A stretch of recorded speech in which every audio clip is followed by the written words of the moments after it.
Du lytter til Radio. Hele Danmarks snakkesløjer og taleradio. Her får du Lær klokken med Godipal. Med Godipal.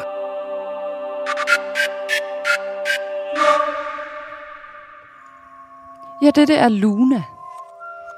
Det her program, Lær klokken med Prudipal, det har en Skype-gruppe. Og inde på Skype kan du finde profilen Prudipal og skrive til den. Prudipal. Rolling. In the deep. Ja, nej, og der er du jo, Luna. Ja. Og godmorgen. Godmorgen. Og jeg fandt dig jo her for 5 minutter siden ude i en liggestol ude foran annekset her. Ja, det er jeg ked af. Nej, det skal du da ikke være ked af. Hvad er det, man siger? Var det en... Jeg kunne jo ikke komme ind. Nej, men var det en... Sommeraften. Ja, der blev til en... Regnværsaften. Der blev til en... Skub mig. Aften. En skub mig aften. Okay, Du har været ude og give den en på lampen. Jeg gav... Der var nogen, der gav mig en på lampen. Nå, for så. Ja. Okay. Ja. Og du har været lidt beruset. Ja, okay. Altså, jeg har ikke været mere... Jeg er kommet, fordi at jeg har glemt noget. Nå, okay. Ja, hvad kunne det være? Der lå... Du har ikke fundet en cirka på den her størrelse. Det er sådan en meget stor... Du holder hænderne op. Jeg ved en meget stor hvad? Altså, hvis du tænker på en mus, så er den måske dobbelt så stor. En dobbeltmus. Ja. Det ligner... Det er sådan en taske på en måde. Nej, den har jeg altså ikke set. Men vi kan prøve at lede efter lige efter programmet. Vi er faktisk i gang med at sende lidt program nu. Ja. Du vælter ind i et her fra Annekset, hvor vi sender fra Annekset ved Nørresø i dag. Ja. Skuldborg fest. Og vi er faktisk i gang med at sende lige nu. Så det okay. Simpelthen, ja, så du kommer simpelthen ind. Nå, men så kan det være... Der er lidt musik i baggrunden, som du kan høre. Ja. Vi har en musikken er lavet af en dansk elektronisk computer-ekvilibrist. Og ham skal vi ringe til, som det allerførste i programmet. Ja. Er du med på den? Ja, det var fordi, jeg har noget af den taske. Ja, okay. Ja, okay. Jamen, så må vi lige kigge på det lige om lidt, eller et eller andet, eller hvad siger du, eller hvordan? Altså, kan vi gøre det her, eller? Okay, vi kan gøre, ja. Eller du har noget i den taske. Hvad er det i den taske? Eller det skal jeg da ikke blande mig i. Det må du undskylde. Sorry. Det er fordi, jeg får menstruation. Okay. Hvad gør vi? Jamen, nu sidder jeg på en stol, der kan tørres af, tror jeg. Alright. Lad os køre. Lad os prøve at ringe op her, og så tørrer vi af bagefter. Prøv lige at ringe op her. Så skal vi prøve at se her. Hvad var det, han hed? Han hedder Jesper. Nu ringer vi altså. Og han har lavet det her. Det er fantastisk. Han har lavet det. Ja, han kommer ind. Goddag, Jesper. Hej, Jesper. Goddag, Jesper. Du er on the air, altså. Hej, Jesper. Ja, og det er Jesper, der har lavet musikken. Og det er Luna i studiet her fra Annekset ved Nørresø. Og så har vi... vi sender simpelthen ud af det blå, og du er simpelthen on the air, og vi hører din musik i baggrunden lige nu. Og du har lavet et stykke musik, som er... Er du en rigtig DJ? Jeg er en musiker. Ja, det. Nå. Ja, det er det, og mere end det. Jesper, fortæl lige lidt om dig selv. Du er jo en af de største computerkunstnere i Danmark. Ja, så jeg laver elektronisk musik. Mm-hmm. Wow. Under flere navne. Elektronik. Under flere navne. Hvad er det for? Altså, mit primære alias er Hack. Hack? Og jeg havde tidligere et projekt, der hed Code Wars. Code Wars. Code Wars. Altså Walk. cold, som en kold krig. Nej, code. Altså som kodekrig. Walk. Som i gå. Nå, Code Walk. Code Altså ligesom cake walk. Ja, okay. Det er vanvittigt flot, og vi kommer til at bruge din musik hele tiden i programmet. Det er jo egentlig en rendering af en omformning, som er så omformet af et stykke musik, jeg engang lavede, der hed Adventure Trains, men du har lavet meget, meget mere ved det, og det er et stykke generativ musik, som kører i baggrunden af det her. Og du er jo en generativ musiker. Ja, det har jeg arbejdet en del med. Du har jo også givet mig et par opgaver efterhånden. Ja, det kan du tro. Hold op. Ja, det er en person, vi ringer til en gang imellem og får opgaver, og det er simpelthen ham, vi hører i baggrunden her. Er du med på den, Jesper? Ja, med på hvad? At din musik bliver brugt. Ja, selvfølgelig. Nå. Det var med i opgaven. Ja, helt klart. Altså Jesper, det er jo sådan her, at vi i det her program ringer ud til eksperter hver gang, og Jesper er computermusikeksperten. Så vil jeg høre, Jesper, om du på et tidspunkt vil have lyst til at komme ind i programmet og fortælle lidt mere om din gøren og laden? Jamen, det vil jeg da meget gerne. Fantastisk. Men fra nu af, der bruger vi altså dit stykke renderede stykke. Hvad kalder vi det her? Jeg kaldte det i gamle dage Adventure Trance. Det minder meget om noget, jeg hørte i går, det her. Ja, okay, men du var også på klub i går, I jo. aftes, ja. Ja. Det var, Hvor var det her? men det var den lille hernede. Ved Skuldborg. Ja, lige præcis. Ja. Jeg tror, der var Skuldborg. noget nyt, man skulle prøve at smage, og så smagte jeg det. Okay. Og der var meget af det. Og så hørte vi sådan noget her musik, og så det næste, jeg husker, det er, at jeg vågnede op i en klapstol. Simpelthen. Ja. Dejligt. Hvad er formålet egentlig med techno, hvis jeg må spørge? Det ting, jeg stod og tænkte over det i går. Dansemusik. Ja, du skulle jo gerne komme til at danse og tage lidt sjovt, ikke? Men for mig er det jo også et sted, jeg kan snige en masse computermusik ind. Altså, okay. Og så stadigvæk, holde det lidt underholdende. Ja. For folk, som ikke nødvendigvis forstår sådan noget med mærkelige lyd. Lige til at begynde med. Så, så kan man jo stadig danse, når der er nogle rimelig simple rytmer, der kører. Ikke? Så det kan være, at du prøvede det af i går. Ja. Jamen, det prøvede jeg af, men jeg tænkte også, det gik meget stærkt nogle gange. Jamen. Altså, så må du bede DJ'en om at skrue tempoet lidt ned. Ja, det er faktisk det var jeg oppe at gøre. Var du oppe at gøre det? Og lige sige skrue ned? Ja, okay. Og så spurgte jeg også, har du den der, hvad hedder den, Toxic? Den kan du også godt lide, ja. Den kan jeg faktisk også godt lide. Men den havde han ikke. Nej. Men sådan er det. Det er også for dårligt. Der er nogen, der holder lidt igen, jo. Så kan jeg anbefale dig at lave et USB-stik med sangen på, og så giver du den til DJ'en og siger, jamen den er her. Når han siger, jeg har ikke den sang med. Putter man en USB-stik i? Ja, op i pulten, og så bare USB-stikken ind. Okay. Med, så kan han ikke sige nej. Perfekt. Jeg laver en USB-stik med Toxic. Ja, fantastisk. Det er vanvittigt fedt nummer. Nå, men det, du har lavet her i baggrunden, er jo fuldstændig forrygende. Altså, vi er så glade for det her på radiostationen. Og jeg tænkte, vi skulle lave et program om computermusik inden alt for længe. Men nu er du i hvert fald inviteret. Fedt. Jamen, jeg kommer. Jamen, det ved jeg, du gør.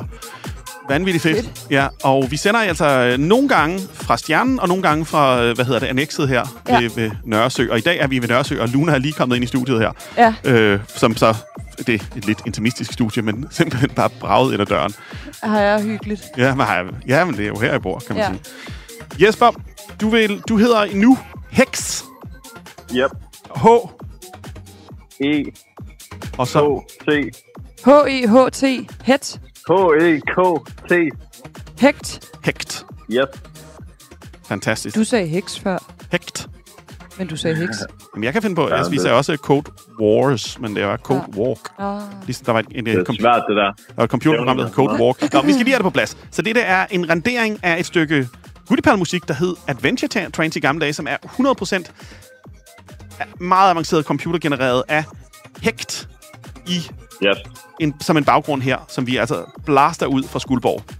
Jamen, du forgrunden. Hvad? Det er forgrunden. I taler i baggrunden.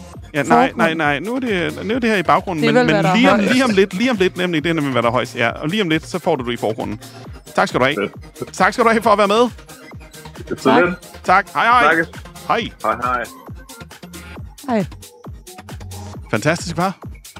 Kunne du tænke dig et håndklæde eller et eller andet?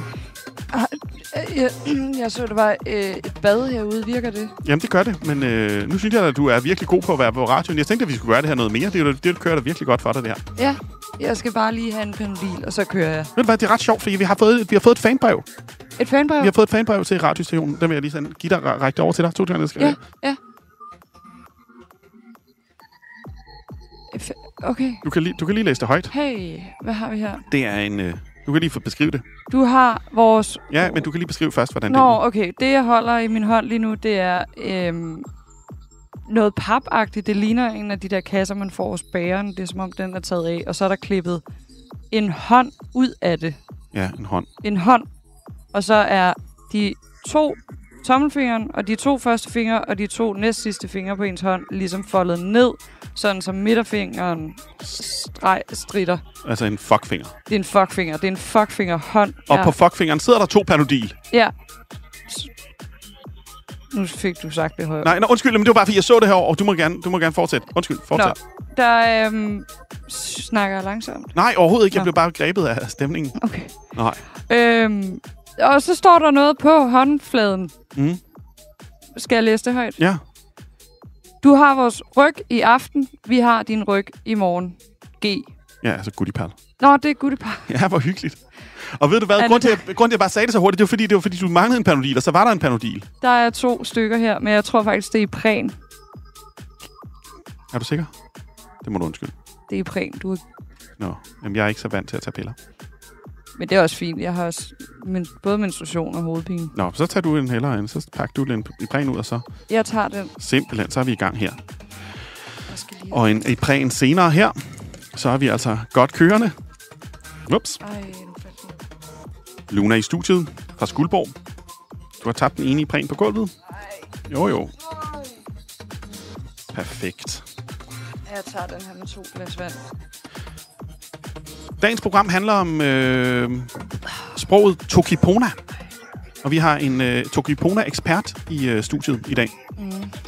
Tokipona er et sprog, som kun er baseret på... Der er 2... Det kan være hårdt at gå til den ude i byen i hvert fald. Normalt ryger jeg ikke, men i går der fik jeg... Ja, det kan godt være lidt vildt. Ved du hvad? Lad os fortsætte festen her. Det, der sker, det er, at vi skal simpelthen beskæftige os med sproget Tokipona, som er et sprog, der kun består af små 200 ord. Ja. Og hvis en af lytterne derude har lyst til at prøve kræfter med Tokipona, så har vi også op for grabs et værk af den danske kunstner Jakob Boskov. Er det, du har der? Det er nemlig det, der hænger på væggen herovre. Og det er... Kan du beskrive det? Ja. Det ligner noget, dengang i skolen, så lagde man et stykke papir og en mønt, en 5 krone for eksempel, eller en 2 krone, og så lagde man et nyt stykke papir, og så tog man en blyant, man havde spidset, og så tegnede man ligesom over den, så omridset af den 2 krone, den kom frem. Klart. Det ligner lidt det her. Ja. Der står 2 figurer, personer, og holder i hånd. De er sådan lidt smurt ud i sort på et hvidt baggrund. Og så under den ene står der Terminator 1000, og den anden står der Facebook. Så det er simpelthen en Terminator T1000, der holder Facebook i hånden. Ja. Det er et politisk værk. Ja. Hvad? Nu spørger jeg. Ja. Terminator. Det er en film. Nå, det er okay. Det er en Terminator. Der holder Facebook i hånden. Jeg har ikke set den. Nej, men det er simpelthen det. Det er overvågningssamfund og fremtidsskræm angst, jeg er ude i. Og hvis nogen har lyst til at oversætte... Gud, nu forstår jeg billedet på en helt anden måde end før. Ja, men sådan er det jo her i annekset. Nu er det faktisk... Det er sgu da et meget godt billede. Jamen, jeg synes, det er flot. Jakob Boskov har lavet det. Ja. Og det er altså op for grabs, hvis nogen har lyst til at oversætte, lave et lille referat af vores Lær Klokken-programmer. Det er 24 programmer, som så skal lave et meget lille kort referat af hvert program, og lad os gøre det på Tokipona. Og nu skal vi høre om programmet Tokipona. Ja. På sproget Tokipona. Ja. Som er et sprog på kun 200 år. Små 200 år. Kan du... Nej. Du kan tale. På et tidspunkt importerede jeg, da jeg var i København, ikke i Skuldborg, der importerede jeg Tokipona ordbøger. Ja. Og prøvede faktisk at lave et Tokipona community. Det var nede i den butik, der hed Kiosk på Vesterbro. Ja. Og der prøvede jeg så at sælge Tokipona ordbøger fra. Okay. Der var jeg i et forhold med, jeg kan sige, at jeg har et barn med Kiosk-familien. Og så røg jeg lidt ud af familien, og så måtte jeg hurtigt få mine Tokipona-bøger væk derfra. Okay, jeg skal lige have... Jeg har mange... Hvordan lyder Tokipona? Pony? Ja, ideen er, at det ikke skal være så svært. Så for eksempel, vi havde en skole, der hed Bananskolen, hvor vi skulle undervise i Tokipona. Og der sagde vi, der ville jeg for eksempel sige, men det er op til debat, der vil jeg sige Kili for frugt. Ja. Kulupu for community, og så Wawa som stærkt, altså et stærkt frugt-community, eller frugtens stærke. Kili, Kulupu, Wawa. Kili, Kulupu, Wawa, ja. Lad os komme i gang med det. Med Tokipona, så kan du høre lidt, hvordan det foregår. Vi har intet ringer en Tokipona-ekspert i studiet, som hedder, som vi har lige indspillet her for en lille minuts tid siden, eller lidt over et minut, fordi nu har vi talt sammen i små 14 minutter. Ja. Og han er lige forladt studiet, og de hedder Jan Tama, som er Jan som menneske, og så Tama som værende navnet. Tama staves med stort, fordi det er et fremmedord i Tokipona. Alt andet staves med småt. Men lad os se at komme i gang med programmet. Og så skal vi lige sige, at det allersidste, det er, at vi anvender backing-lyde. I baggrunden. Ja. Og de lyde kommer fra en tysk rendering af et hørespil om Masters of the Universe He-Man. Og det vender vi tilbage til at høre mere om i Lær klokken 22, når klokken bliver 22. Altså klokken 22. Ja. Simpelthen. Du må være helt rundt på gulvet. Nu er håndklædet og dig et bad. Ja. Luna, fantastisk, du kom. Har du ikke lyst til at kigge forbi lidt flere gange? Det er da helt fantastisk at sende radio med dig. Det vil jeg gerne. Og så lige, når Iprænen virker, og så Panodil til dig også, og så er vi der, hvis vi er i gang. Så kan jeg måske lægge solen lidt. Ja, det kan du også gå ud og gøre nu. Så sender vi simpelthen, mens vi hører Jan Tama fortælle om Tokipona, så kan du lægge dig lidt ud i solen, når du måske lige har fået bad, hvis du har lyst til det. Det er i hvert fald åbent for bad. Ja. Og så til allersidst, så skal vi høre nogle politiske arbejdersange på Tokipona. Der kan du bare ligge ude i solen lige og nyde det. Og lige lytte med. Simpelthen. Det vil jeg gerne. Tokiponani. Tokipona. Pona. Ja, Tokipona, ja. Lad os rulle det. Fedt. Lad os komme i gang. Super. 103 Point Acid. Tokipona. Vi har Jan Tama i studiet. Vi skal tale Tokipona. Det foretrukne sprog, hvis du vil møde andre mennesker, som er lige så skøre som dig. Vi har en ekspert i studiet. Jan Tama. Velkommen, Jan Tama. Toki. Hvilket betyder? Hej. På Tokipona. Vi skal tale Tokipona, og vi er klar, og vi skal lige lette raketten her.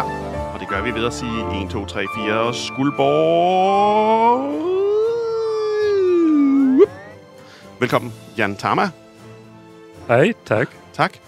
Du taler mange sprog. Ikke for rigtigt. Ikke rigtigt. Lidt dansk. Meget dansk. Meget dansk. Virkelig godt dansk. Tak for de pæne ord, men lidt dansk. American English? Det kan jeg lidt. Yes. Okay. Hello, my name is Jan Tama. Ja. Så kan du flere sprog? Ja, og også fransk. Og ja. Det sidste. Yeah. Men du kan også godt være lidt på serbisk. Jeg kan lidt, yes. Jeg kan lidt på mange sprog. Du kan begå... Jeg kan godt lide at lære tungebrækker. Ja, tungebrækker. Jeg tror, på dansk, jeg tror, man bruger flere ord til det på dansk. Og der er mange, der ikke ved navnet til det ord, til tungebrække. Altså en tongue twister. Ja, tunge. Ja. Ja, okay. Ja, og det kan du godt lide. Ja, så der er mange sprog, hvor jeg kun kan tungebrække, eller tungebrække, hvad var det? Ja, russisk? Ja, på russisk kan jeg tunge... Hvad er det på dansk? Er det tungebrække? Ja, det kan du sige. Du kan godt brække din tunge. Jamen, er du sikker på det? Jeg ved, på svensk er det tungebrækkere. Ja, det kan du sige. Ja, så jeg siger tungebrække, men jeg er ikke sikker på, at det er det rigtige ord. Det er så fint at vrider. Du vrider tungen. Tongue twister, der twister du i tungen. Ja. At vride. At vride tungen. Tungevrider. Kan du sige det på russisk? Et ordet tungevrider på russisk? Ja. Hvad er det? Ja. Skog. Nej. Jo. Jeg kan huske det på bulgarsk. Okay, Skoro pogovorki. Okay. Og på russisk er det tæt på. Okay. Det er kortere på russisk. Det var sjovt. Og vi kommer også tæt på serbisk. På serbisk er det... Det er noget... Det er... Ja. Ja. Ja, hvad er det? Brzelitsa. Okay, den er lidt anderledes. Ja. Hvis vi er over i de asiatiske lande, hvad vil man så sige? Eller nogen sige? Jeg ved det kun på kinesisk, tror jeg. Det er... Når du siger kinesisk? Zhaokolin. Mandarin. Ja, bare. Zhaokolin. Okay, ja, okay. Så. Og på Tokipona, som er jo... Ja, så det er lidt svært. Ja, fordi det ikke er så mange, der bruger ordet tungrække. Så jeg siger, når jeg snakker om tungrække, siger jeg Toki Bakala, og nu Toki Musi, og nu Toki... Jeg har brugt et og et andet også. Musi? Jeg kan ikke huske. Nej. Ja. Musi er... Toki Bakala. Det er måske det bedste. Det er brakket sprog. Og Musivil er jo... Det er sjov. Sjov, ikke? Ja. Eller sjov. Kavalamushi? Kalamusi. Ja. Det er sjov. Musik? Lyd. Sjov lyd, ja. Sjov lyd, sjov musik, ja. Ja, vi har snakket meget om, vi har haft noget, der hed Bananskolen, som var en fri skole, hvor alle kunne gå, og der siger jeg... Og vi er uenige om, hvor den... Ja, nemlig, jeg siger Kili Kulupu Wawa. Ja. Altså Kili som frugt, Kulupu som, samfund, ja. Altså Wawa, som er stærkt. Ja. Ja, så det er en stærk fælles frugt. Ja. Og jeg mener, det er en... Når jeg ser ordet bananskolen, jeg tænker, det er frugtskolen. Frugtskolen. Så det eller frugtgruppen. Så Kulupu Kili. Wawa. Og Kulupu. Eller viden. Frugtviden. Gruppe. Så, og viden er... Sonar, ja. Sonar. Så det vil blive Kili-sonar. Men det er jo viden om frugten. Hvis du bruger ordet pi for at lave forskellen, den slags forskel, det er rækkefølge. Så er det frugtviden, eller er det viden, eller er det videngruppe? Ja. Så frugtvidengruppe. Frugtvidengruppe, ja. Er det frugtvidengruppe, eller frugtvidengruppe? Så der kan man gøre med, man kan lave forskellen med pi. Okay. Men det sjove her er jo, at her kan vi allerede se, hvad der sker med Tokipona, at der er en utrolig stor, behov for at tænke og opfinde as you go along på en eller anden måde. Indtil det så er sat. Mange oplever det, men for mig, jeg synes, jeg er dårlig til ordforråd, så jeg plejer at bruge kort ord. Ja. På dansk, for eksempel. Ja. Altså på mit modersmål engelsk. Ja. American English. Fuck yeah. Fuck yeah, altså. Yeah. Okay. Should we speak a little American English? Nej. Nej, okay, super. Okay, så er det på plads. Simpelthen. Ja. Der er mange, der kan lide at bruge langt ord, som man ikke forstår. Mhm. Især politikere, men man kan lige at sige, at det er politikere, som gør det, eller direktør, som gør det, men jeg synes, det er de fleste. Ja. Okay. Skal jeg sige de fleste? Rigtig mange, som gør det. Og det er forvirrende for mig, når man snakker om et kompliceret ord for mig. Ja, hvad? Det forvirrer mig, så jeg bruger kortord, men det er kortord. Men det er dejligt. Tokipona. Det plejer at være, at de andre bruger komplicerede ord, og jeg kan ikke forstå dem. Jeg svarer med kortord. Men på Tokipona kan man ikke bruge de her komplicerede ord, som jeg ikke forstår. Fordi der er kun... Hvor mange ord er der i?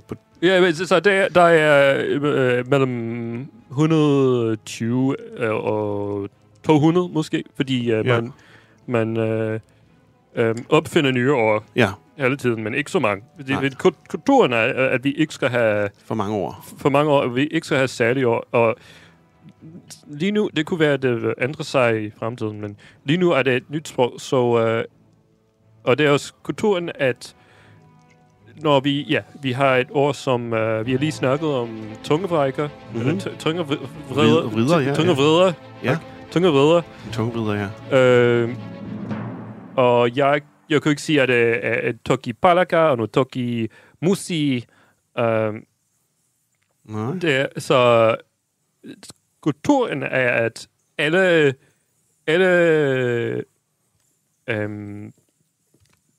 samlinger af ord, som giver mening, alle er rigtige. Ja, okay. Det er ikke en, som er bedre end. Så for eksempel... Så Kilikulupu Wawa er lige så godt som... Men... Det er også, det er uklart, hvad vi mener. Ja, okay. Så vi er uenige, hvad vi mener. Helt klart. Men som vi lige snakkede om...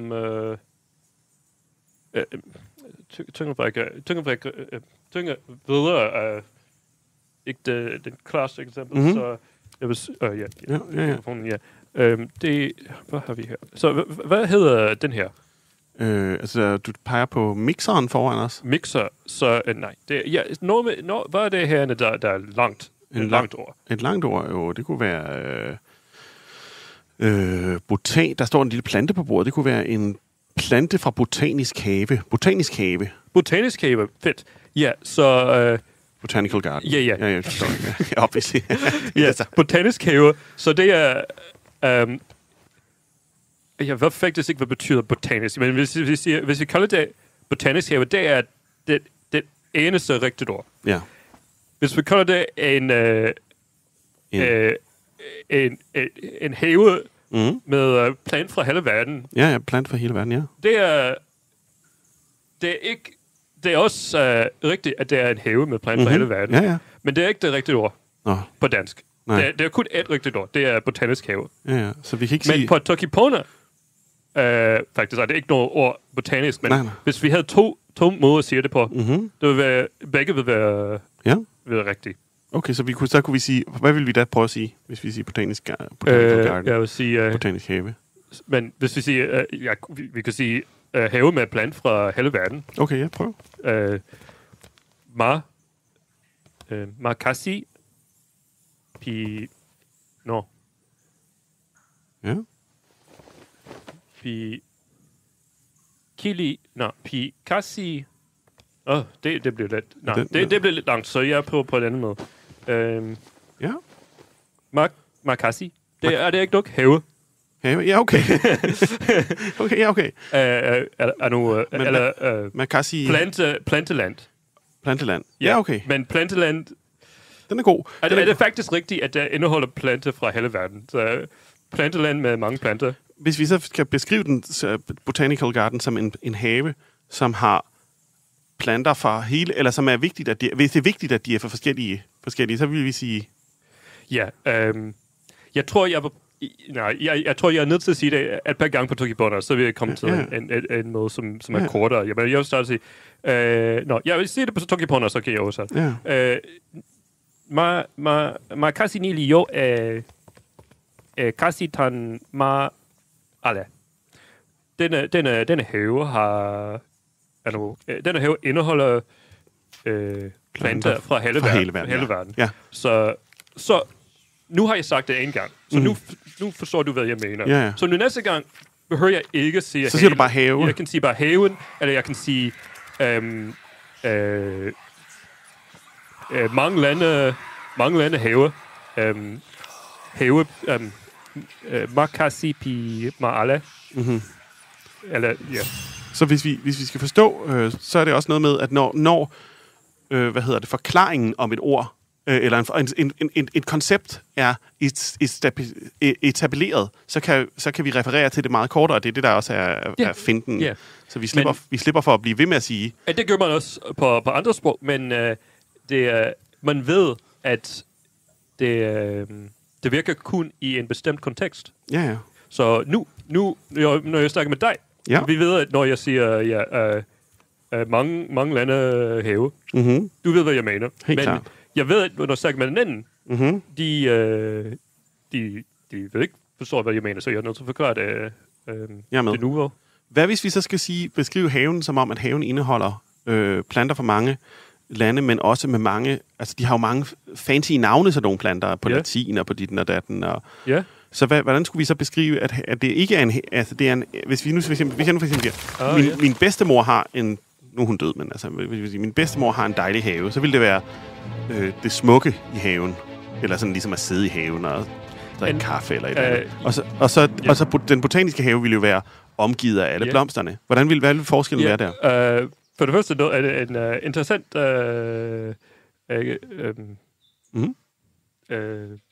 ting i Tokibone. På Tokibone, det er, at vi har ikke tid.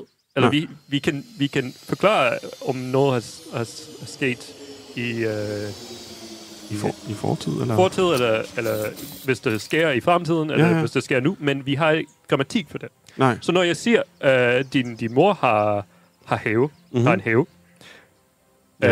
det er jo klart, om jeg siger, hun har det lige nu, hun havde det, og nu har han desværre død, eller hun kommer, i fremtiden har hun det.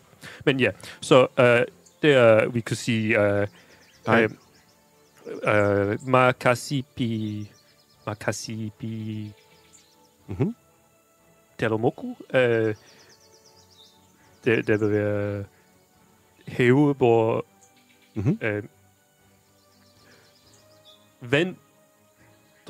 vanddrikningshave. Ja. Altså vanddrikning eller kaffe, fordi det er der, fordi nu skal vi lige, fordi muku, altså muku, det er så de fleste ord på Tokibone kan bruges som alle årtyper. Ja, som mukuwawa varm. Mukuwawa, det kunne være, det betyder stærk drik. Stærk mad. Mad, ja. Det er lidt mærkeligt. Man plejer at bruge Telo. Mukuwawa. Når man bruger det som... jeg prøver at sige kaffe. Jeg prøver at komme ind på kaffe. Ja, kaffe. Man plejer at sige telowawa. Så det er stærkt vand. Ja. Men også, det er lidt mærkeligt, at man plejer at bruge moku til begge til drikke og til spise. Ja. Men telo til vand og moku til mad. Så en god forklaring på kaffe ville være telo mukuwawa. Stærk drikke, vand, mad, indtagelse. Det virker også, ja. Man plejer at sige telowawa. Okay, så muku. Men det er jo klart telowawa, fordi det også skulle være te. Ja. Er det faktisk nødvendigt at forklare mellem te og kaffe? But that's also what I like about this thing is that you sometimes is that you can that it actually sometimes it doesn't, it's not entirely, it's not in the context of the story. If I have to tell you about that I was drinking coffee in min grandmother's garden, om det var kaffe eller te, det er egentlig ikke det handler om. Det handler om den smukke oplevelse, jeg havde med min grandmother. Okay, så nu skal vi tilbage til præcis. Så nu skal vi tilbage til oplevelsen i haven her. Ja, så det er Makasipi Talomoku. Altså kaffehaven. Der var vand, så hvis det er vigtigt, at det er kaffe, du kan sige Talowawa Moku. Så hele haven. Talowawa Moku, Talo Pimea Moku. Og så kaffehaven. Ja, det kan man sige. Og den anden kan det være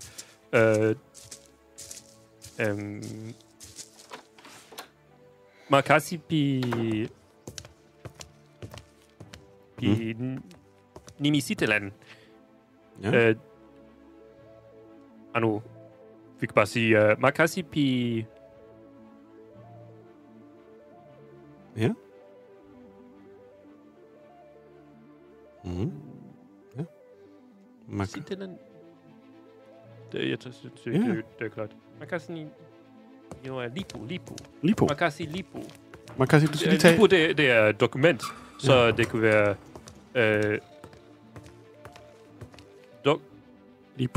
Lipo er... Kender måske vi kunne sige Mapi Kasi Lipo. Det vil sige dokumenteret plant have. Ja, det er flot. Eller er du land. Men hvis vi siger, det er også forskel med pi. Hvis det Ma Kasi Lipo. Det er... Rækkefølgen er Makasi og så Lipo. Ja. Men med pi, så er det Kasi Lipo og så Ma. Mhm. Så hvis det er Makasi, det er have. Ja. Og det er Libu Makasi, så det er dokumenteret have. Ja. Og det er land med dokumenteret plantsland. Ja. Så Vi giver... her kan marke forskes med. Ja. Så the million dollar question, som alle lytterne er, hvad skal vi bruge Tokipona til? Og det er jo... Så den, der har skabt Tokipona, hun hedder Jan Sonja. Antonia, ja. Sonja. Og Jan er menneske, ikke? Ja. Så Du er Jan Tama. yes, det er den måde, man plejer at lave et navn på Tokipona. Man siger ja, så... Nej, det kan jeg snakke om senere. Men hun har oplevet... hvad er det på dansk? Depression. Ja, en depression, ja. En depression. Depression, ja. Og hun har skabt sit eget sprog, som var simpelt. Ja. Og det er Tokipona, selvfølgelig. Og det var brugbart for hende, for at komme...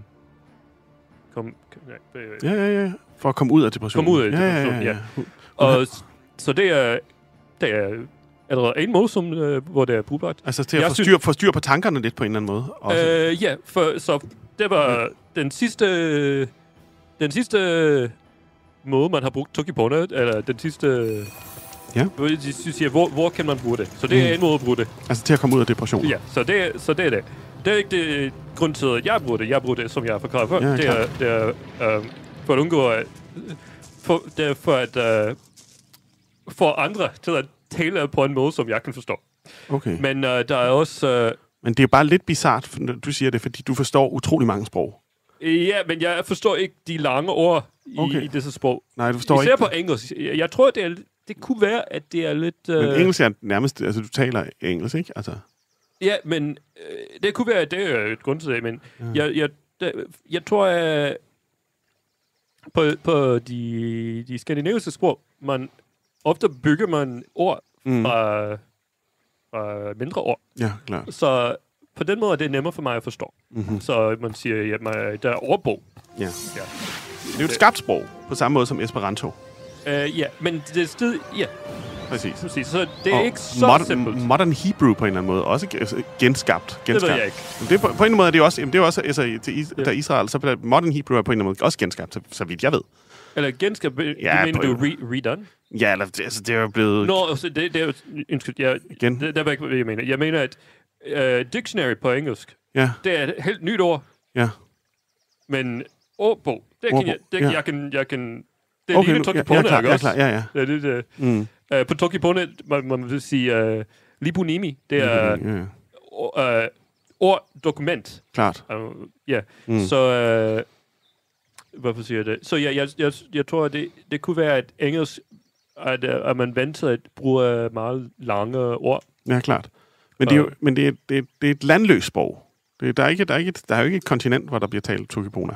Eller... Over hele verden. Ja. Faktisk er det i Mapona. Mm-hmm. Mapona. Taler vi Tokipona. Men jeg er ikke, det ligger i Discord, og jeg gider ikke proprietær software. Du gider ikke... proprietær software, det er... Populitært software. Ufri. Ufri. Nu forstår jeg, hvad du siger. Man skal have... Man skal have frihed, når man bruger software. Man skal have lov til at... Helt enig. Altså helt enig. Der er jeg totalt enig. Ja. Fortsæt. Den tager vi. Ja, der er 4 friheder. På software. Frihed nummer 0. Nummer 0. Det er... Nå, jeg kan ikke huske rækkefølgen. Nej, det er også lige. En er at bruge software. Man skal have lov til at bruge software. Man skal ikke blive nødt til at bede om... Må jeg bruge software nu? Nej. Du skal have lov til at bruge software. Som en hammer. Eller et eller andet. Så en hammer? Hvis du lægger en hammer rundt omkring, og du skal slå et søm i, så skal du have lov til at slå søm i. Når jeg sælger en hammer til dig, du har lov til at bruge hammeren. Selvfølgelig. Det kunne også være, at hvis jeg sælger en våben til dig, du har lov til at bruge den. Jeg giver dig lov til at bruge den. Det kunne være også, at du må ikke slå nogen ihjel. Men det er noget andet. Det er ikke sådan, at du har en licens til at bruge hammeren, og jeg siger, du må bruge hammeren i dag, men ikke i morgen. Ja. Okay. Så det er frihed. frihed? Altså, det er første frihed. altså et solgt produkt er et solgt produkt. Eller Ja, men det behøver ikke være solgt. nej, ja, det behøver. Det kan også være givet væk. Ja. Eller andre former. Ja, men hvis det, uanset det er solgt eller ej, ja. Ja. Okay, så langt så godt. En solgt eller givet produkt, det er dit. Ja. Så er det at ændre softwaren. Du skal have lov til at tage... Hvis hammeren går i stykker, du skal have lov til at reparere den. Selvfølgelig. Og lige så, hvis din software går i stykker, du skal have lov til at reparere den. Du skal have lov til at give det til en anden. Ja. Så hvis jeg giver hammeren videre, så er det... Og du skal også have lov til at give dine ændringer videre. Mhm. Ja. Og hvad var den sidste? Så den virker der. Ja, okay. Det sidste. Ja. Ja. Men man kan læse mere om det fra GNU.org, eller FSF.org, eller også Stallman.org, men det er hendes andre politiske, der kan gå derovre. Ja. Og så Discord, det er en slags... Det er heller ikke nogen software. Der er nok en app. Men for at bruge det, i praksis skal man bruge Discord servers. Og så det er ikke nogen software. Det er en tjeneste. En disservice, vil man sige. Hvordan siger man det på... Altså, det er jo en tjeneste, men det er ikke en rigtig tjeneste, de gør, fordi de bruger... det er faktisk... Skulle det være, at det er en bjørnetjeneste? Det kunne det sagtens være. Ja, altså... Det er bjørnetjeneste. En bjørnetjeneste. Ja, men klart, hvis du etablerer en Discord... Altså, vi prøvede her, og vi kommer tilbage til Tokibona lige om 2 sekunder, og det sproget. Men vi prøvede faktisk, da vi lavede det her program Lærerklokken, så prøvede vi lige at sætte en Discord... server op. Og det er for dårligt. Det var for dårligt. Jamen, det gik ikke, fordi at jeg har ikke nogen computer, så jeg tjekker ind over fra biblioteket hver dag. Ja, det forstår jeg. Og hver gang jeg tjekker ind fra biblioteket, så hver gang jeg skifter bibliotek, fordi så er jeg på Blågårdens bibliotek, så på et andet bibliotek. Meget simpelt i virkeligheden, altså kommunal anvendelse. Så siger den, du signer ind for en ny EP-adresse, du skal sende, du skal autorisere osv. Så langt så godt. Så sender den, vi sender dig en kode. Der går måske 5 minutter, så kommer koden. Så skriver den, din kode er forsinket. Og så hvis du har prøvet at logge ind 5-6 gange, eller sådan, så siger den så, nu logger du ind for mange gange, nu må du vente 10 minutter, eller sådan noget. Så kan vi jo ikke have en samtale med nogen som helst. Det svarer jo til, så kommer der for aldrig en samtale i gang. Altså hvis det ikke var en tjeneste, hvis det var en software, du kan ikke opleve den her problem. Nej. Den her problem. Og også, det kan også være, at det er en fejl i deres server. Men det kunne være, at hvis det var hvis du havde lov til at køre din egen Discord-server, du vil have lov til at rette fejlen, hvor det sender... Ja, men det har du ikke lov til. Nej. Ja, og også der er mange andre problemer. Så har de også... Jeg ved ikke, om de ændrer dine beskeder, eller kigger på dine beskeder, eller prøver at sælge dumme ting til dig med... Så det har vi... Men det er grundet... Men der har vi allerede første problem ved Tokibona, så, fordi der er et Discord-land. Og det er så det er faktisk... det er du ikke interesseret i. Ja, og det er ret interessant. Det er jeg ikke interesseret i. Og dem, jeg har mødt mange, som ikke bruger den her. Så det er, vi har ikke repræsentation i Tokibona Census. Nej. Fordi vi ikke bruger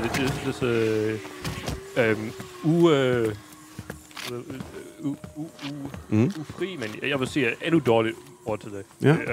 Unethical. Uetisk. Uetisk. Ja, uetisk. Nu kommer der. Uetiske software. Det er brugt. Så der er rigtig mange i Danmark, som taler Tokibona, men nægter at bruge uetiske software. Ja. Mm-hmm. Okay, og uetisk software er simpelthen, det er dem alle sammen. Facebook.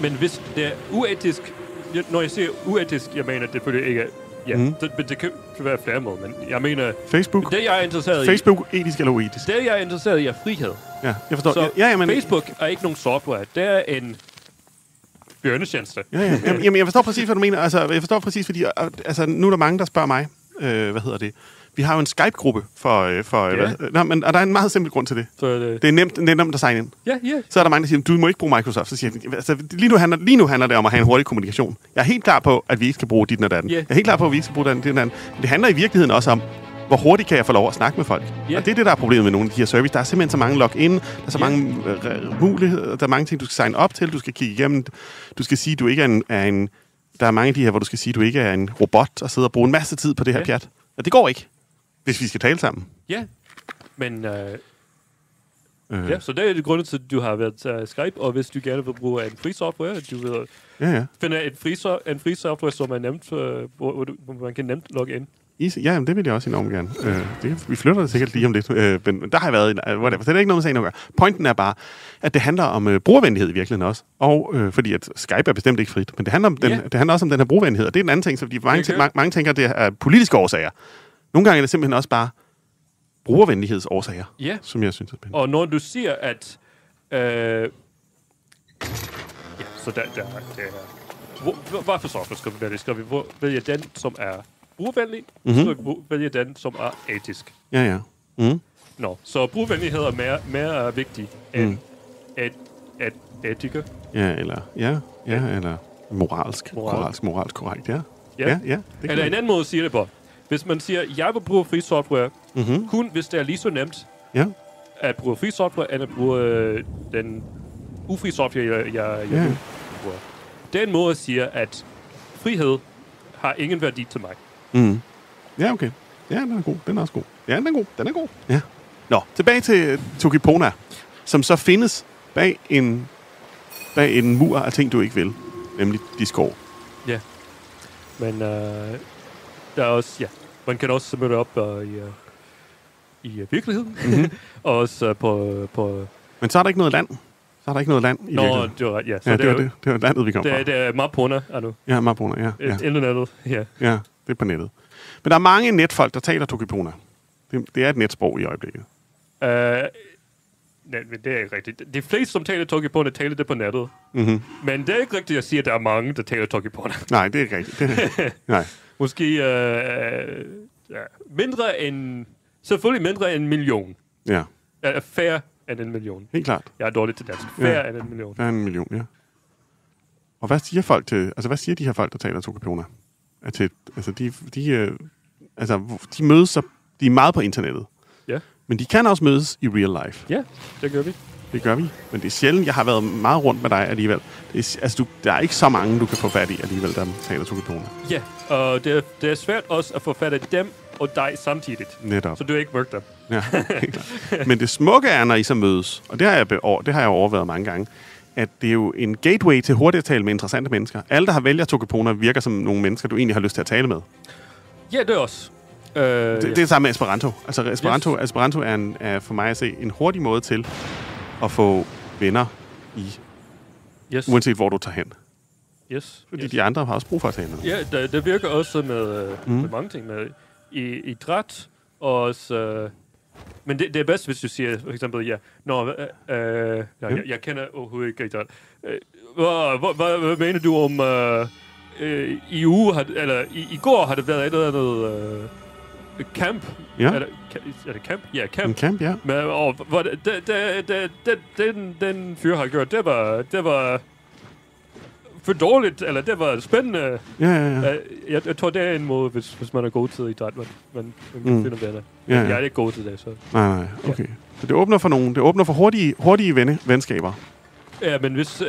det er hurtige venskaber...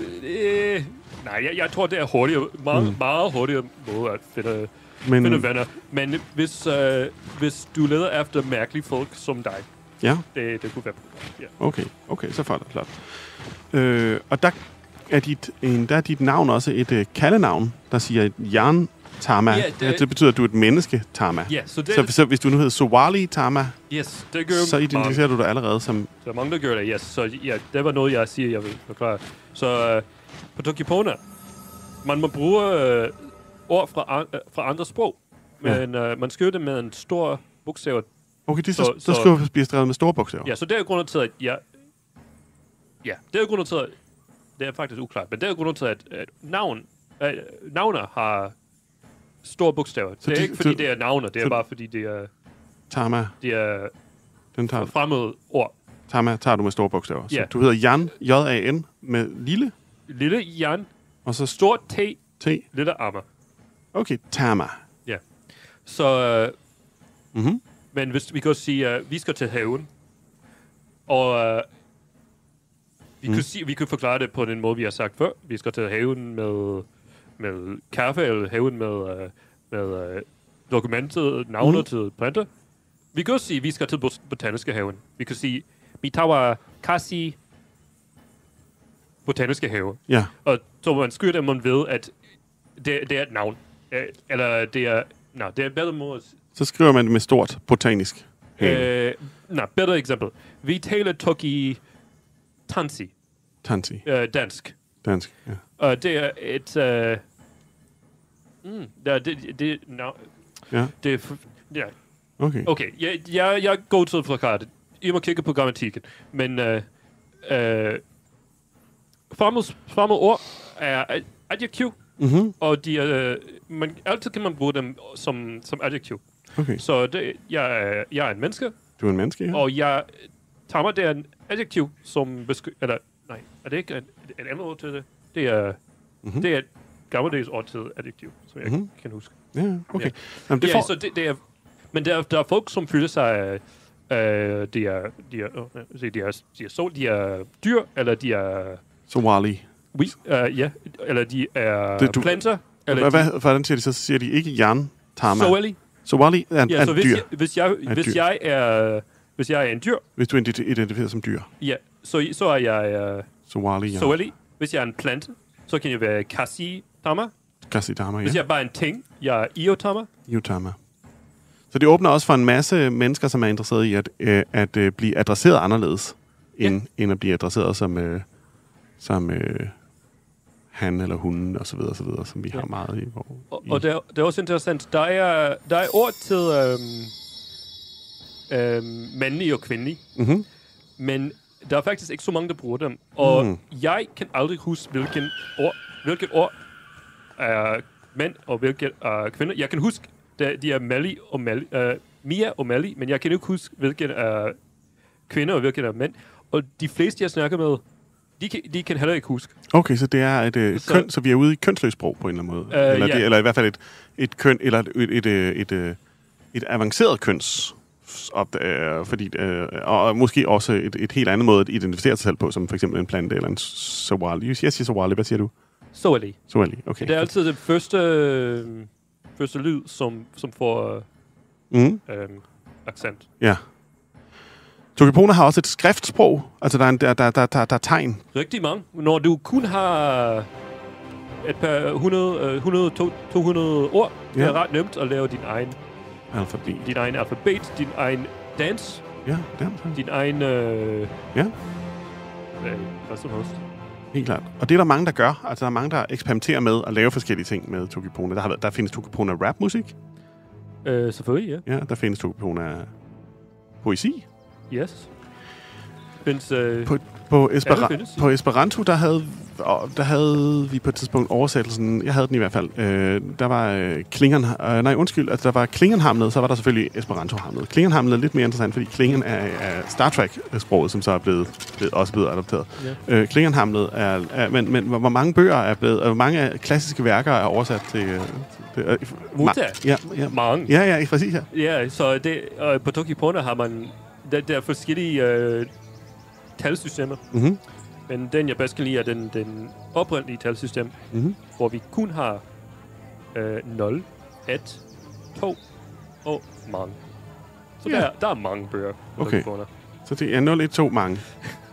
Jeg ved faktisk ikke, hvor mange, men rigtig mange. Og det er den originale talesystem for Tokipona. Og så er der nogen, der bruger flere, ikke? Altså, der er nogen, der i dag siger... Ja, der er rigtig mange forskellige talsystemer. Ja, der er mange, der har behov for det. Vi har sammen med Bananskolen og sammen med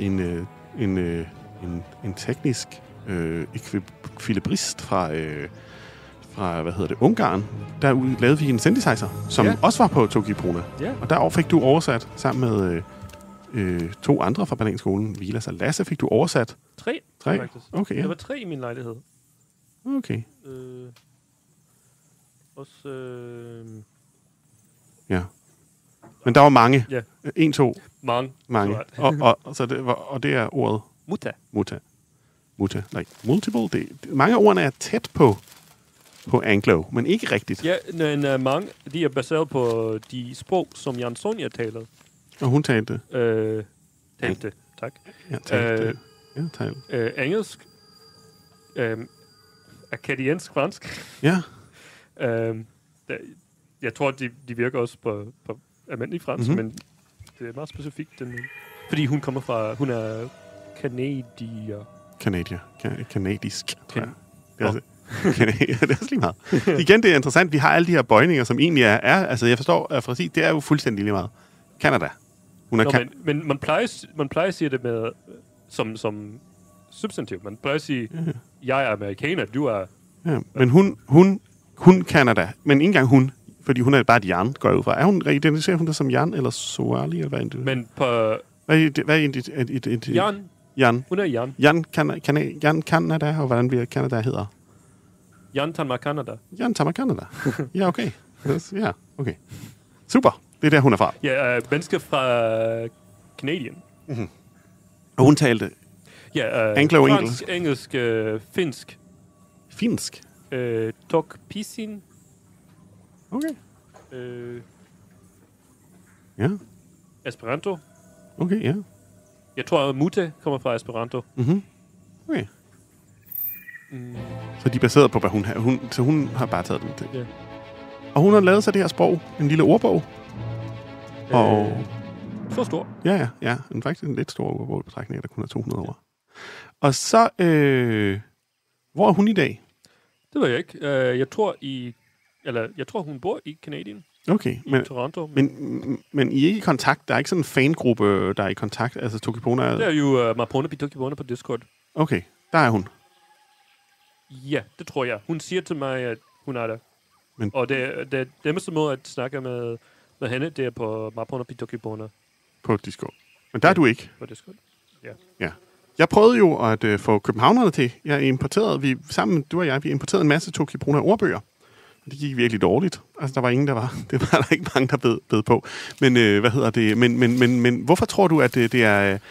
Hvorfor tror du, det er svært at kaste sig ud i for nogle folk? Jeg tror ikke, det er svært. Nej, det er bestemt ikke svært at kaste sig ud. Men hvorfor tror du, det er svært at overvinde? Fordi alle siger, hvad skal jeg bruge det til?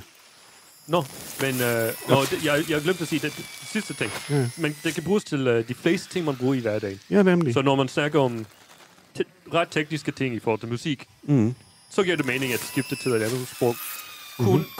Måske kun til de særlige ord, men de fleste ting i hverdagen. Så ja, hvorfor? Det ved jeg ikke. Men jeg har ikke... Jeg har ikke oplevet, at man siger det til mig. Nej, men har man sagt det til dig? Ja, mange har sagt, altså det kan jeg ikke bruge til noget, det der. Så ved jeg taler dansk, jeg taler engelsk, det er så dejligt, det er fedt, og på Facebook skal jeg snakke med alle mine venner på engelsk, og så er det bare det. Nå, okay. Det er ligesom det, der er. Men pointen er jo, at så snart der er 2 Tokipona-talende, der er i gang, så kan samtalen tages i nogle nye retninger, hvor den ikke kunne ofte. Ja, men så jeg siger, hvorfor det er brugbart for mig. Og det kunne være, at de andre kan lide at bruge komplicerede ord. Så det giver mening, at de fortsætter. Klart. Det er også, jeg er interesseret i, og også i tungveder, fordi jeg er for doven til at lære et sprog på rigtigt. Det er nemmere at lære et sprog med færre ord. Men der rammer du lidt dig selv, for du er ret god til sprog. Altså, det kan du ikke sige, du ikke er. Det er jeg uenig om. Du er kjempegod på sprog, ikke sant? Jo. Jeg kan låtsas som. Ja, det er men jeg inte är bra till dem. Jag inte är det där. Jo. Jag är inte bra till dem. Nej, men du er kjempegod på det. Det giver mening for mig at tale forskellige sprog med dig. Fordi du er veldig god på det. Ja, men här kan du förstå. Hvis man bara kan en tynge vidare. Videre, ja. Jeg kan overhovedet ikke norsk. Jeg bare taler dansk med en norsk accent. Ja, lidt svensk og sådan. Der er jo norsk på en måde. Altså, det er jo veldig tæt på hverandre. Wow. Okay, men hvis man bare kan en tungevrækker. Right. Så det er en anden tongue twister. Nu snakker jeg om noget du har spurgt, hvorfor... The youth of Toki-Pona. What is it? Der er andre måder, man kan bruge det. Ja. Så det er et sprog, som er nemt at lære. Mm-hmm. Men der er ikke så mange, der lærer det. Klart. Og så for nu, det er nemt at lære Toki-Pona. Du kan lære det med en ven. Ja. Og så kan I have et hemmeligt sprog mellem jer. Ja. Som også er faktisk... det er så nyt, at der maskinoversættelse virker ikke så godt. Altså Google Translate. Ja. Så det... Når Toki-Pona bliver meget populær, Mm-hmm. det virker ikke endnu længere. Nej, som hemmeligt sprog. Præcis. Men for nu virker det. For nu, Men også, det er nemt at... Så der er mange andre... Den grund til, at jeg har begyndt at lære Toki-Pona, det var det, jeg lige har sagt før. Men der er andre grunde til at lære det, og også nu bruger jeg det til forskellige ting. Så en er, når jeg har brug for et hemmeligt sprog. Ja. Så det er en ting. Anden er, at det er en måde at lære andre sprog. Mm-hmm. Så hvis jeg gerne vil lære et eller andet sprog, jeg kan bruge, i stedet for at lære sproget, hele sprog, bare lære 100 ord, eller 200 ord, de ord, som passer til Toki-Pona. Mm-hmm. Og bruge dem. Og du kan lære lidt grammatik, men du kan starte med den her. Og faktisk, du behøver ikke bruge rigtig grammatik. Du kan bare bruge Toki-Pona-grammatik med et andet sprogs ordforhold. Mm-hmm. På den måde begynder du at lære ordforhold. Ja. Man kan forstå det lyder meget mærkeligt. Men det er også brugbart, når Toki-Pona bliver meget populær. Ja. Du kan bare ændre ordforhold og beholde grammatik. Ja. Bare vælge nye ord. Klart. Eller du kan lave din egen tegnsprog. Mm-hmm. Eller der findes... Det findes allerede. Der findes tegnsprog, du kan lave din egen. Eller du kan lave din egen dansesprog. Eller din egen musiksprog, som bruger... fordi du kun har brug for at lave... Klart. 200, eller faktisk 60, eller muligvis nok. Du behøver ikke et år. Og på den måde kan du have et hemmeligt. Klart. Ja. Kan du andre, har du også været dwelled in other, ikke artificial, det lyder så ondt og så negativt. Ja, men det er også, alle sprog er artificielt. Bestemt. Kunstsprog, det er det, man siger, det vi siger på dansk. Kunstsprog. Det er næsten lidt flottere end artificielt. Alle, men kunstig. Ja, kunstig, men se, kunstig er lidt negativt. Kunstig på dansk er negativt lavet. Men jeg mener, alle sprog er kunstige, fordi de er lavet af mennesker. Ja, klart. Hvad skal man sige? Jamen, helt klart. Helt enig. Men for mange er sproget en definition. Forresten, det er et kompliceret ord, kunstig. Hvad betyder det? Så det er et ord, som eksisterer ikke ved Toki-Pona. Og det er en fordel. Det er interessant, fordi for eksempel havde jeg en lang diskussion i gamle dage om, hvis du rent faktisk vil tale med et andet intellekt. Folk tager altid, computeren bliver mere intelligent end en menneskelig hjerne om 20 år. Så sagde jeg, så må I holde op med at sige artificial intelligence. Og især på dansk, kunstig intelligens. Fordi kunstig er negativ. Kunst er ophøjet. Men det er meget spændende. Men kunst er ophøjet, hvis vi siger. Men kunstig, det er meget interessant for dansk. Kunst er, det er en kunstform. Og engelsk også. Ja, exactly. Så, så vi siger, Toki-Pona er en kunstform, så er det flot. Hvis vi siger, det er et kunstigt sprog, snakker vi om, du har ret, jeg tror, det er artificial, ja. Det er en interessant, flip der, som ligesom er, at vi bliver nødt til, hvis vi skal tage noget seriøst, bliver vi i hvert fald nødt til at lade være med at sige, at det er artificielt, altså at det er opfundet. Ja. Altså som værende et negativ. Og det er lidt spændende. Det er noget, der jeg synes er spændende i det her i øjeblikket, det er, at den måde, vi udvikler os som mennesker på, Og der synes jeg også, at det er spændende, at du snakker, at du kommer her og så fortæller om Toki Pona, fordi den måde, vi den måde, vi op... Jeg vidste faktisk ikke, at vi taler om Toki Pona. Lige nu? Du siger bare, ja, vi laver en radio... Ja, vi taler lidt om Toki Pona. Vi taler også mere vi taler også om computer og sådan noget, og den slags. Du er jo meget... Det ved du også meget om. Men nu skal du prøve at se. Jeg har lige den her analogi, som jeg synes er lidt spændende. Inden for eksempel folk, der gerne vil arbejde med at bygge ting. Ure. Jeg er meget i ure-verden for tiden. Så er der nogle folk, der siger, jeg laver det hele fra grunden. Jeg laver hvert et tandhjul fra grunden. Jeg er en urmager af den gamle. Jeg gør det. Jeg er imod maskinerne. Jeg gør det hele. Og så siger folk, nej, hvor er det flot. Vi er i Europa. Der er 1000 millioner tandhjul. Der er en kæmpe lang historie af tandhjul. Og derfor er det nogle gange ikke nødvendigt at lave alle tandhjulene. Det er nemmere at gå ud og sige, okay, nu tager vi noget, der eksisterer, og forbedrer det. På samme måde med software i virkeligheden. At du har nogen, der siger, okay, så skriver vi et helt nyt stykke software. Fair nok. Du kan også forbedre et stykke software. Det er det software, verdenen ofte, især den amerikanske softwareverden, vil prøve at forhindre os i, det er at sige, nu lukker vi ned. Nu siger vi lige, nu tager vi det her stykke software, og nu er det, du kan ikke forbedre på det. Det er jo et klassisk eksempel for software. Du må ikke forbedre på det. Du skal faktisk, hvis du skal have et alternativ, så må du starte med at lave det helt fra bunden igen. Det er en forkert måde at tænke på, når vi er i Europa, hvor der er så meget materiale, og så det at bygge ovenpå er lidt interessant. Så er det interessant, fordi i vores begrebsverden, når vi tænker for eksempel på programmering, for eksempel, så pakker vi ting ned. Altså vi tænker, det er præcis på samme måde, som du tænker, Toki Pona. Vi har nogle meget, meget lange,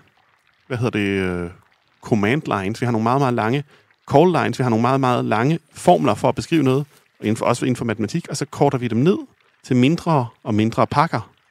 Men det må vi så ikke gøre inden for sprog, når vi skal tale sofistikeret, men det er også det, du gør her ved Toki Pona. Du siger, første gang du skal beskrive noget, der kan det godt blive en meget lang sætning, men så er konsensus, etableret, og så kan vi referere til det meget kortere, fordi vi ved begge to, hvad vi taler om. Så det kan være svært at forklare en kop varm, nu bliver vi i kaffeanalogien, en speciel kop varm, eller kold, cold brew, er der noget, der hedder nu en dag. En speciel kop cold brew kaffe, som bla bla bla bla bla fra et spændende land. Men når det så er etableret, så kan vi faktisk bare sige Telo Wawa. Men Wawa som vild eller stærk, men ikke engang som varm. Eller bare Tello. Det er bare Tello nemlig, ja. når den til sidst er. Og så Muku som indtagning, ikke? Altså indtag. Tello Muku.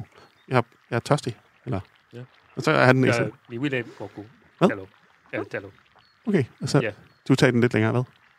Ja, fordi hvis du vil sige, jeg er tørstig. Ja. Hvis nogen har lyst til at komme ud og tale, Toki Pona. Men indtil du har sagt, at man tænker, vi skal... Jeg vil skabe det hele fra bunden. Fra bunden. Ja. Og i software, der er folk, der skaber på andre software, eller der er andre software, der er folk, som skaber for nylig. Og jeg synes, det er ikke, at man gør det på forskellige måder. Det er bare en måde at sige det. Der er folk, som de fleste software faktisk bygger på andre på fri software. Eller man ofte kalder man det open source. Det er en måde at så fri software, det er en politisk bevægelse faktisk, hvor man fordi der er mange som gerne vil beholde vil ikke give frihed til andre, fordi det er en måde at stjæle penge også. Ja. Stjæle andre ting og også stjæle penge. Så der er også en bevægelse, en open source, hvor man smider ud af de politiske dele af free software, og man siger, ja, det er bare for at lave det mere hurtigt, det er mere praktisk at dele software med hinanden. På den måde kan vi have frivillige, som laver software, og så har vi et firma, som bruger software. Klart. Og så skaber vi en ny proprietær software, bygget på open source. Men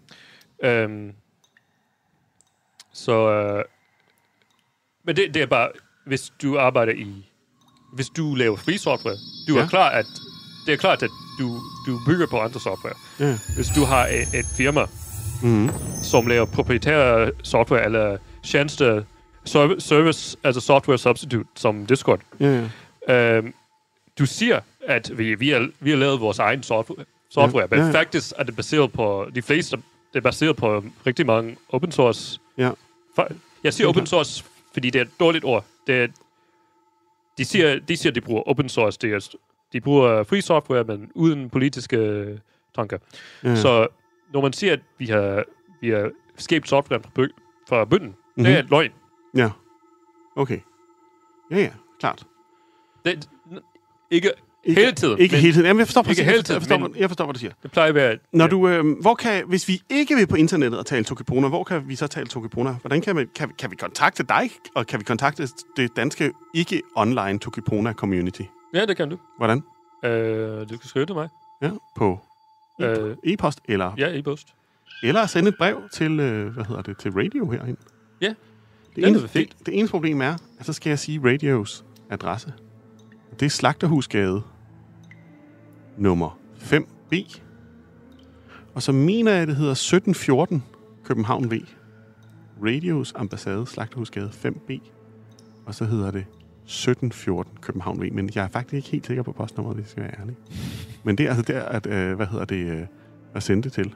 Og så tager vi brevene til Skuldborg og læser dem højt. Og hvis det, og det kan man. Og ellers kan man skrive en e-post til dig. Eller du kan komme til... jeg skal til... Hacks on the Beach i Flensborg. Hacks on the Beach i Flensborg. Ej, det lyder flot. I Flensborg, altså nede i Tyskland. Ja, på... hvornår er det? Hacks on the Beach. Og det lyder godt. Hacks on the Beach. Ja. 2 sekunder. Hacks on the Beach. Og det er i Flensborg. Det er i Flensborg. Hvornår er det? Hacks on the Beach, ja. Hvornår er det? Ja. Det er lidt spændende. Og man kan i hvert fald også sende en... man kan også skrive til mig på Skype. Der er mange muligheder her. Og mit Skype-navn er Prutipal. P-R-U-T-T-I-P-A-L. Ja. Og du siger, nu har du en dato for Hacks. Ja, det er den 27. september til 29. 27. september til 29. september. Ja. Super. Ved du hvad? Jan Tama, tak fordi du kom. Tak, siger jeg. Tak. Ja, tak. Tak. Tak i lige måde, ja, det kan du godt. Bona, der var sina god tid. Det er svært at oversætte. Bona, der var sina må gode ting komme til dig. Ja, komme over tid, som ikke findes i det her. Altså, komme til dig. Mujan pakalatan mao, mujan pimo kuala, tan likala malondomo, seli pio pinia, piweka piten po pinia, pio pen piten po sin. Alelikama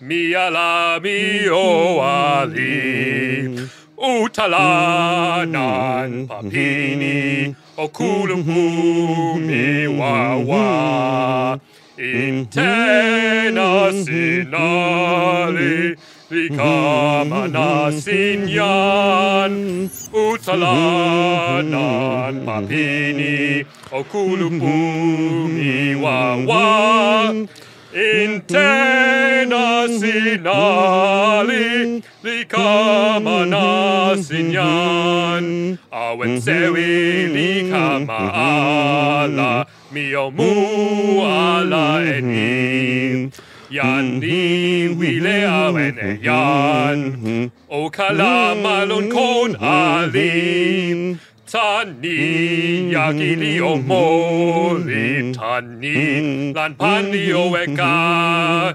Tempo ni la wile lali, tempo ni mi o wawa. Utalanan papini, o kulubu mi wawa. Intena sinari, likamana sinyan, utalanan papini, kulupumi wawa. Intena sinari, likamana sinyan, Onali sawi ala. Jeg kan ikke huske, hvorfor. Vi må nok lige sige til lytterne, at det vi hører her er en oversættelse, du har lavet af... Ja. Af... L'International. Ja, okay. Skal vi lige tage en... Vi fortsætter lidt nu. Ja, men jeg kan huske... Hvad var det sidste vers, jeg har... Jeg tror, vi har... Vi tager et vers mere. Og vi tager simpelthen et vers mere, så. Kulubula wali utala Ayan pipilinike Manili wekatanya Lawa manili lan panale Onali wile tokieni Palia la la wa la Mi sin lio Kentucky Wawa ala la pali ala. Fantastisk, altså. Det var sgu da spændende, Allan. Ja, det er i hvert fald noget andet. Ja. Det må vi sige. Men skide spændende. Så jeg siger lige noget til dem herude. Ja. Hvis du gerne vil høre mere til Goodie Pal, så skal du fandme gå ind på Aesthetic Computer, eller aesthetic.computer. Og ind på internettet. Ja. Og så kan du downloade den app, der hedder Aesthetic Computer. Ja. Og hvis du går ind, så kommer der sådan et billede frem, hvor du skal logge ind. Det skal du ikke. Du skal bare gå op i øverst op. Aha. Og så skriver du bare Prudi. Prudi. P-R-U-T-T-I. Og så se, hvad der sker. Så sker der et eller andet. Snakke, sludre, tale, radio. Radio i kulhøjde med dig.